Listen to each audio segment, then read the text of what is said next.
আচ্ছা, তোমরা কোনোদিন শুনেছো যে বিড়ালে জ্যাম পাউরুটি খায়? আমাদের বিড়াল কিন্তু সব খায়। এটা যে কোন দেশের বিড়াল সেইগুলোই ভাবি। আর সব ডিজিটাল বিড়ালগুলো আমাদের বাড়িতেই রয়েছে। হয়তো তোমরা বিশ্বাস করছো না, তো চলো তোমাদের ভিডিওর মাধ্যমেই দেখানো যায়। চলো, তোমাদের তো আমি ভিডিওতে দেখিয়েছি যে সকালে আমি কি করছিলাম, তারপর থেকে তোমাদের সাথে ভিডিও শেয়ার করা হয়নি।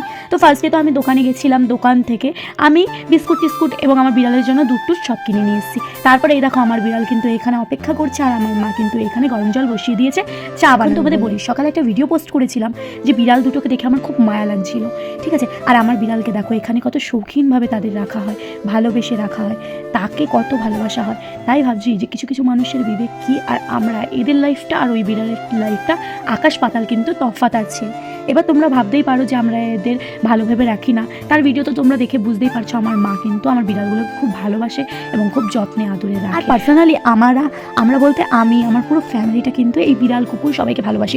অনেকে বলে এদের বাড়ি ভাত খাওয়া যায় না, কোনো দুঃখ নেই, খেতে হবে না, কিন্তু আমি একান্তই প্রাণীকে খুব ভালোবাসি। আমাদের বাড়ি না আসলেও কোনো সমস্যা নেই, কিন্তু আমি এদের পোষা বা এদের ভালোবাসতে কোনোভাবেই কম্প্রোমাইজ করবো না। কেউ আসলো না আসলো যায় আসে না, কিন্তু এদের আমি ফেলতে পারবো। তারপর দেখো এখান থেকে মা চা করে নিয়েছে, আর আমি একান্তই চা খাই না, কিন্তু আমার বললাম গলায় প্রবলেম ছিল বলে এখন গলাটা যথেষ্ট ভালো আছে। তোমরা শুনতে পাচ্ছ, মানে গলার ভয়েস শুনে শুনতেই পারছো যে আমার ভয়েসটা অনেকটা ভালো আছে। আর এখানে তার জন্যই চাটা খাওয়া। আর এখানে দেখো আমার বিড়াল জ্যাম পাউরুটি খাচ্ছে। এবার বলো তোমাদের বাড়ি যদি বিড়াল থাকে, এই বিড়াল কি জ্যাম পাউরুটি খায়? এবার হলো না আমাদের বাড়ি ডিজিটাল বিড়াল, বলেছিলাম না? আর এখানে দেখো তারপর একটু ভিডিও করছিলাম, আমি কিছু ভিডিও শ্যুট করছিলাম। তারপরে আমি চলে গেছিলাম দিদি বাড়ি, যেহেতু আজকে শনিবার আমাদের বাড়ি তো নিরামিষ চলবে। আর দিদিদের বাড়ি কিন্তু চিকেন মাছ টাছ হচ্ছিলো। দিদিরা মানে সোমবারটা মানে, আর আমরা শনিবারটা মানি। যেহেতু শনিবার মানি তাহলে আমাদের বাড়ি তো মাছ মাংস কিছুই হবে না।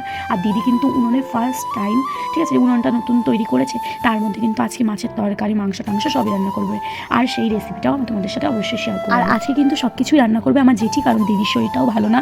আর দিদি আর আমি কিন্তু দুজনে মিলে গেছিলাম আজকে একটুখানি আমাদের এইদিকে একটা কাকির পার্লারে, কারণ দিদি ভুরু তুলবে বলে। আর দিদি কিন্তু ভুরু, এবার তোমরা বলো কি তুমি তো পার্লারে কাজ শেখো, তুমি কেন ভুরু তুলে দিচ্ছ না? আসলে দিদি কিন্তু এই পার্লার থেকে ভুরু তোলে, প্লাস আমিও।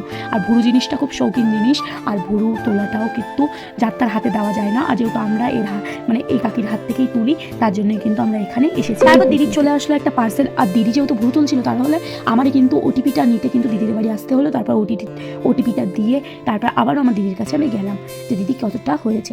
তারপর আমার বাবা কিন্তু আজকে ঘর পরিষ্কার করছিল, বাড়িতে অনেক জঙ্গল হয়ে গেছে, ঘর টর পরিষ্কার করছিল, প্লাস আমিও করছিলাম, সেগুলো ভিডিওতে নেওয়া হয়নি। আর এখানে দেখো কিন্তু দিদি একটা পার্সেল অর্ডার দিয়েছিল, এর মধ্যে কি আছে সেটা তো ভিডিওর মাধ্যমে আমি তোমাদের সাথে শেয়ার করি। দিদি তো বাড়ি চলে এসেছে পার্সেল খোলার পরেই, কিন্তু দিদি রান্না করতে শুরু হয়ে গেছে। আর আমি কিন্তু বাড়ি গিয়ে অল্প কটা ভাত খেয়ে নিয়েছি, যেহেতু শনিবার, তাই আমাদের বাড়ি সেদ্ধ ভাত হয়েছিল। টাটা।